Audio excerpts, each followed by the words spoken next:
এবার ইয়েমেনের সশস্ত্র বিদ্রোহী গোষ্ঠী হুথিদেরকে নিয়ে সাম্প্রতিক সময়ে প্রথমবারের মতো বিশেষ বার্তা দিল ইরান। হুথি ইস্যুতে সৌদি আরবকে চরম হুঁশিয়ারি দিয়েছে দেশটি। সৌদি আরব হুথিদেরকে দমাতে পারবে না বলে এবার সাফ সাফ জানিয়ে দিয়েছে পারস্য উপসাগরের সিংহ বলে পরিচিত দেশ ইরান। তবে কি হুথি ইস্যুতে এবার সরাসরি সৌদি আরবের সাথেই সংঘাতে জড়াবে ইরান? মধ্যপ্রাচ্য কি আরও একবার সংঘাতের আগুনে জ্বলে উঠতে যাচ্ছে?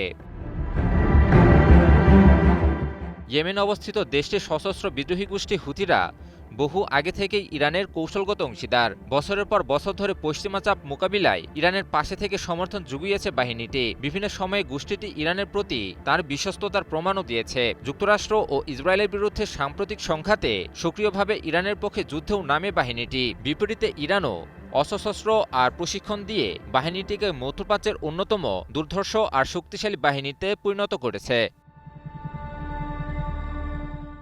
বেশ কিছুদিন ধরে হুথি বনাম সৌদি সংঘাত মধ্যপ্রাচ্যের উত্তপ্ত পরিস্থিতিকে আরও বাড়িয়ে তুলেছে। ইয়েমেনে হুথিদের অবস্থান মানে সেখানে ইরানেরও উপস্থিতি, আর ইরানের যে কোনো প্রয়োজনে বাবেল মানদেব প্রণালী বন্ধ করা, লোহিত সাগরে চাপ বৃদ্ধি করা সহ শত্রুদের উপর চাপ বৃদ্ধিতে কার্যকর ভূমিকা রেখে চলে হুথিরা।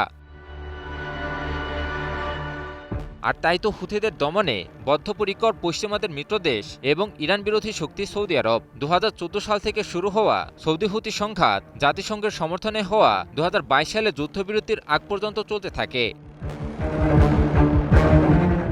তবে সম্প্রতি আবারও সংঘাতে জড়ালে 2022 সালে স্বাক্ষরিত যুদ্ধবিরতি চুক্তি পুরোপুরি ভেঙে পড়ে। এতে করে হুথি এবং সৌদি আরব পুনরায় ভয়াবহ সংঘাতে জড়িয়ে পড়ে। ইয়েমেনের রাজধানী সানায় একটি বিমানবন্দরে হুথিদের বিমানকে লক্ষ্য করে সৌদি জোটের হামলাকে কেন্দ্র করে শুরু হওয়া সংঘাত বর্তমানে ভয়াবহ সংঘাতে রূপ নিয়েছে।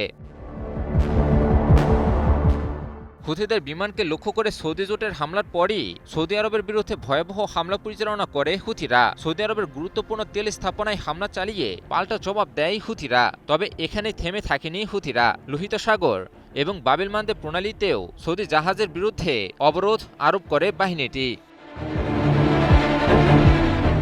পাশাপাশি ইয়েমেনের আন্তর্জাতিকভাবে স্বীকৃত এবং সৌদি সমর্থিত সরকারের বিরুদ্ধেও ভয়াবহ হামলা পরিচালনা করে হুথিরা।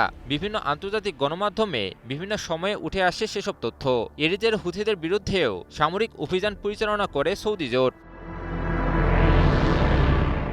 এবার হুথিদের বিরুদ্ধে সৌদি জোটের সামরিক অভিযান ইস্যুতেই সরব হল ইরান। ইরানের ইসলামিক বিপ্লবী গার্ড বাহিনী বা আইআরজিসি বলছে সৌদি আরব কখনোই ইয়েমেনের হুথিদেরকে দমাতে পারবে না।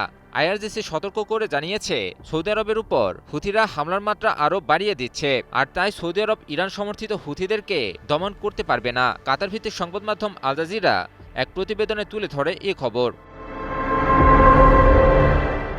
আইআরজিসির মুখপাত্র হুসেন মুহবি বলেন, সৌদি আরব নিশ্চিতভাবেই হুথিদের হামলা থেকে নিরাপদ থাকতে পারবে না। সাম্প্রতিক দিনগুলোতে আমরা যেমনটা দেখেছি, সৌদি আরব যত বেশি হামলা চালাচ্ছে, হুথিরা পাল্টা হামলা আরও জোরালো করছে এবং এটি ধারাবাহিকভাবে আরও বৃদ্ধি পাবে বলেও সতর্ক করে দেন তিনি। তবে হুথিদেরকে দিয়ে সৌদি আরবকে চাপে রাখলেও হুথি ইস্যুতে সরাসরি সৌদি আরবের সাথে ইরানের সংঘাতে না জড়ানোর সম্ভাবনাই বেশি বলে মত বিশ্লেষকদের। ইমন আলী, নিউজ 24।